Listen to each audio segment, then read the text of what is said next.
જય શ્રી કૃષ્ણ ભાઈઓ તથા ભાઈઓની બહેનોને. શ્રી કૃષ્ણ ભાઈઓ અને ભાઈઓની બહેનો. તો આપણે ક્રિએટર માટે લાવી રહ્યા છીએ એક નવું, તો એનો પાર્ટ પહેલો જોવો અને સારો લાગે તો કોમેન્ટ કરી દેજો. તો શરૂઆત કરીએ. હેલો ગાઈસ થી આપણે. Hello guys. આ છે રાજકોટ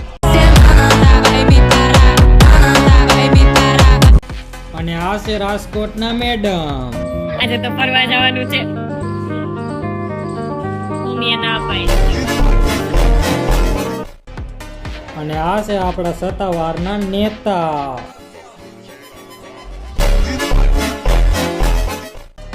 જો તમને આ પાર્ટ સારો લાગ્યો હોય તો નીચે કોમેન્ટ અને લાઈક કરી દેજો અને નેક્સ્ટ પાર્ટમાં આવવા માટે DM અને ફોલો કરી લેજો.